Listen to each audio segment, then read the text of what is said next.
and welcome to Rising Match Day this Saturday the 30th of October. I'm Owen Evans, looking ahead to tonight's Phoenix game against Tacoma Defiance, coming up on the show.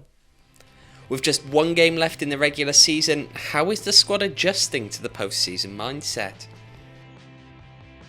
There's still a lot to resolve around USL on the final day, but what should you be keeping an eye out for? And of course, the match itself, Rising facing Tacoma, what should you expect tonight? But first, let's look back to last week's clash at home against Sacramento Republic. Rising meeting Sacramento for the fourth time this year, the opposition knowing only a win would be enough to keep their playoff hopes alive. And they had a good start. In a lackluster first half for Phoenix, Sacramento taking the lead. Luis Felipe's shot deflected off the foot of Manuel Madrid and into the net.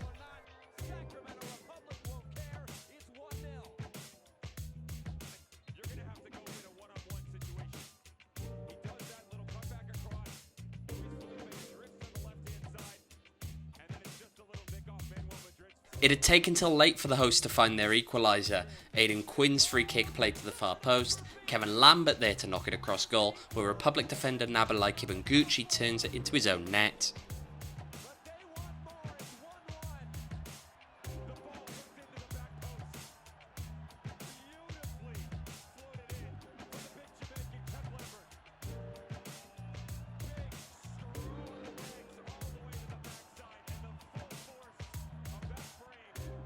Rising could have won it late too, as Republic chased their necessary winner. Carlos Saldana went up for the corner. Rising had four players to just one outfield player in defence. Slight problem, with no goalkeeper, Solomon Asante offside despite that player being between him and the goal. So it'll end 1-1. Here's the post-game reaction. Honestly, I thought we were really poor. I got to give a lot of credit to Sacramento. That's the second time they've come here and made it very difficult for us. I thought we bored the hell out of our fans in the first half, and we were too slow. We were not sharp. We did a few different combinations this game, but we had a lot of answers. So I'm not. Had we lost, I would have been very upset. But you saw there's heart and emotion, and I think that what you saw was a team that didn't feel desperation. You know, this is the hard part.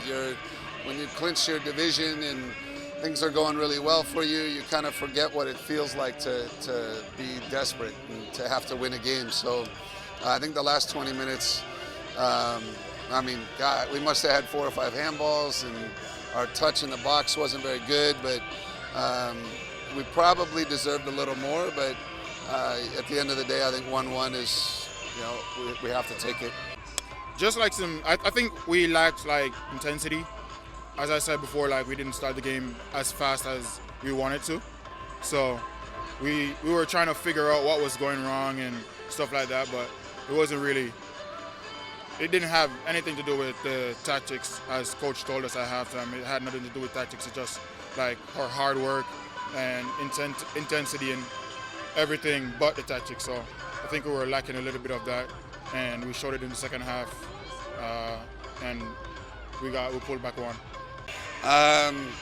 Well, the coaches were in there talking to them about tactics and movement, and I kind of went in and told them it has nothing to do with tactics.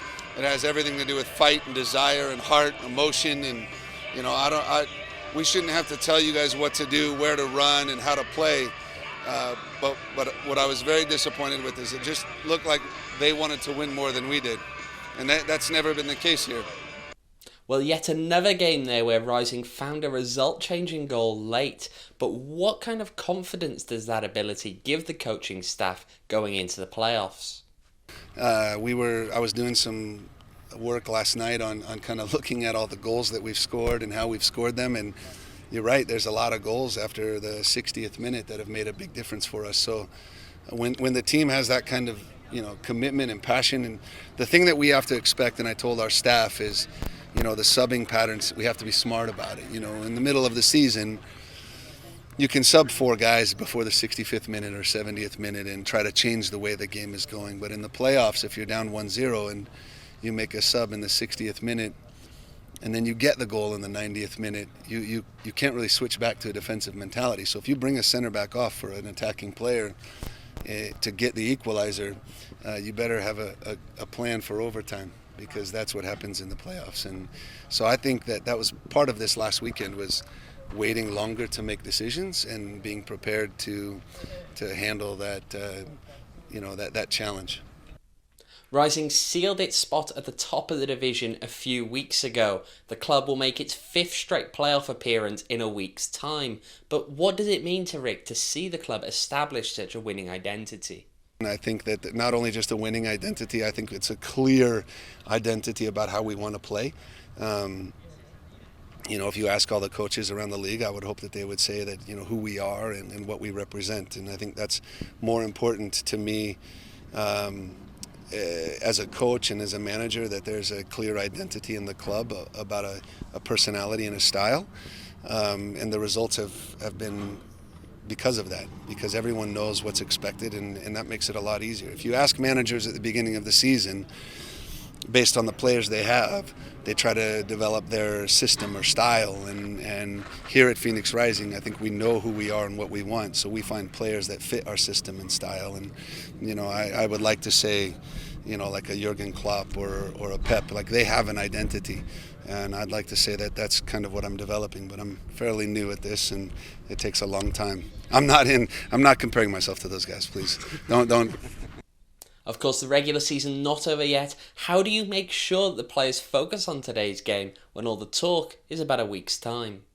I hope that they're not paying attention to it. I'm sure that they are because of social media, but it is difficult. It's a bit of a pain in the ass sometimes, but the reality is it's who we are. It's what we do here, and our expectations are to be competing for trophies, and that's what we want. And so the guys know, and then they know that it's, and I think you saw that and you see that in this team. There's one thing I will not take away from this group, is they do not quit. They do not give up. The fighting spirit and the team spirit is unbelievable. And when we have down moments and they're criticized for 15, 20 minutes of play that's not good, or a first half, I think we overlook the total body of work that this group has produced, and I wouldn't trade any of them for anything right now. It's a great group. I love them. They work so hard every day, and I know that they're going to perform when they need to. Of course, Rick has said in the past that sealing up that playoff spot early made it easier for the team to focus on preparing for the playoffs in advance. But has that had any kind of impact on how they prepare for games week in, week out in the meantime? It just adds hours to their day. That's probably the thing that they realize the most, is that here at Phoenix Rising, the expectations for our staff are way far and above, I think, what most people understand. The staff is in here at 7, and I don't think anyone leaves till 4 or 5, and most of us are working till 6 or 7 at night, and and then you do it all over again, and then when you add trying to prepare for the playoffs and teams that you're going to play 2-3 weeks down the road, you're adding at least another hour or two a day. But we divided it up a little more evenly. So. And what is the message coming out of the more senior players in the squad to the youngsters about the upcoming task? Well, the veterans work with the young guys from day one. I think we could all agree that Arturo's development here has been exceptional. When he first came here to what he's doing now, his commitment to work defensively, the amount of work that he's put in on the field, a lot of that has to do with Aiden Quinn, John Baquero, Darnell King. These are all players that have been in this league for a long time, and they've really helped him. And then you look at, Ryan Flood has had a challenging year, but he's a rookie. And if anyone thinks that he was going to walk into the club and start here at Phoenix Rising and just be an all-pro, it's not that easy. And I think that it's been a fantastic year of development for him. So just going into the playoffs, no one says, hey, now it's different. Now you have to be serious. No, that started day one in preseason, and I think that our young players have really developed quite well, and I'm proud of that. Niall Dunn is a perfect example, and I can't wait to see what he does next year.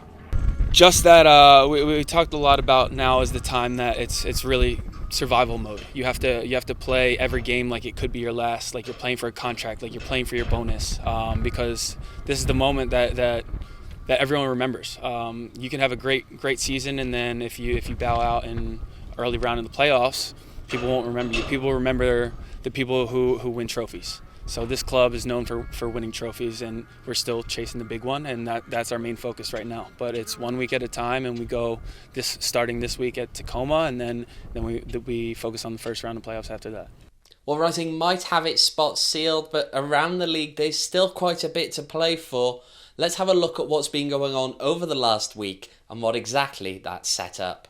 We'll start with the race for seeding up around the top of the league. Rowdies travelling to Loudon last weekend and getting out of there with a 1-0 win. Steven Dos Santos with the goal. Meanwhile, El Paso enjoying a Sunday game at home to OKC. Over an 8-minute spell, scoring not 1, not 2, not 3, but 4 goals, split 2 apiece between Aaron Gomez and Macaulay King. 4-0 the final score. So Rising could go up, could go down on the basis of today's results. They'll need Las Vegas to take the win over Tampa Bay though at 7, coupled with a win for Phoenix, that'd give Rising top seed. If the sides finish level on points, that'd be a Rising win and Rowdies draw. It's Tampa Bay that has the tiebreak thanks to their meeting earlier this year. Of course, Phoenix also needs to pick up some kind of points today to seal home field advantage through the West. El Paso 2 points behind and facing RGV. A Rising loss and El Paso win would see Locomotive leapfrog Phoenix in the table. However, if they finish level, Rising takes the tiebreak, which in this case is total wins. Alright, we'll move on for the battle for final playoff spot in the Pacific. This concerns tonight's opponent. Galaxy 2 had another chance to lock it up last weekend, but could not. Ray Serrano got the scoring started, then a brace from Sam Adeniran. Preston Judd got 2 goals back for the visitors, but that wasn't enough. Tacoma take it 3-2. Meanwhile, must win for Oakland Roots to keep them in it. They did come back from 1-0 down to lead 3-1 thanks to a first half own goal, followed by strikes from Jesus Enriquez and Akeem Ward. Augustine Williams brought one back for San Diego, then Corey Herzog with the equaliser. Tarek Morad sent off after the goal, but Oakland still got the win thanks to a stoppage time penalty. Jeremy Bokila tucking it away. So it's still advantage LA Galaxy 2, but they're facing a tough challenge in Orange County, a better side who also need the points to secure a home game for the first round of the playoffs. Tacoma, of course, facing Phoenix tonight, but Oakland facing a weak Sporting Kansas City 2 side. Now here's where it gets complicated. If the sides finish level, LA Galaxy 2 holds the tiebreak over Oakland, Oakland holds the tiebreak over Tacoma, and Tacoma holds the tiebreak over LA Galaxy 2. I'll say that one more time. LA has the tiebreak over Oakland, Oakland over Tacoma, Tacoma over LA. If they all finish level, both Tacoma and Oakland draw and LA lose, then it goes to in-division points, and Tacoma has the advantage there. One last 3-horse race for 4th place, this time in the Mountain Division, where the winner of that race will come here to face Phoenix. New Mexico could have taken the driver's seat by winning in RGV last weekend, but the Toros taking victory thanks to strikes from Roro Lopez and from Kyle Edwards. Now RGV had to make their advantage count.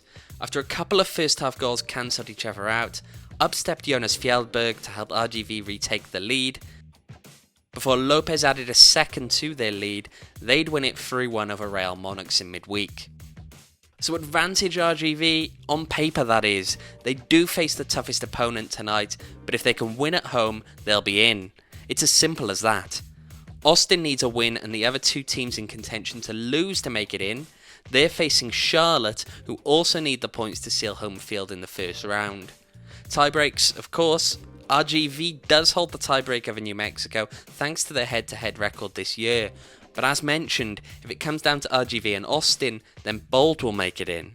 Still a chance here of the freeway tie with an RGV loss, New Mexico draw and Austin win. That'd see New Mexico through thanks to their in-division points total. Whoever does finish 4th, of course, coming here to Phoenix, with our face Rising on Saturday the 6th of November in a conference quarter-final. Well, New Mexico in the hunt for that 4th place finish in the Mountain Division that would set up a postseason clash with Phoenix. But given the rivalry between the sides, is that a matchup that Rick would rather avoid? No, I love New Mexico. I like Troy. I'd like to see him again. He's a great guy. He's done an unbelievable job there. They talk about facing adversity. They've had ups and downs, and Devin Sandoval. I saw something recently that he's battling like an infection in his heart, and I really wish him the best because he's a first-class person. Armando Moreno had a big serious injury and he's out. He's a great player, and but Troy, here he is. Troy's knocking on the door of the playoffs again, and having to overcome all that is impressive. Well, looking at tonight, Tacoma really in need of a win. The second week that's been the case for Phoenix. But is it a benefit for Rising that they're facing those kind of opponents going into the playoffs? I guess it's valuable because we know, again, we experienced it. We didn't start particularly great this past weekend or play in the first half with that same mentality. So now we have a chance to do it again against a team that has to win. So I think it'll be exciting. It'll be fun. And Wade their coach has done an amazing job with the team. Very, very young, but man, they've been fantastic this year. Super exciting to watch, and we have to be prepared because it's not going to be easy. And what exactly should we expect to see out of Tacoma tonight? We faced them a few times this year. We know they're a young side. We know they're organized and dangerous in the counterattack.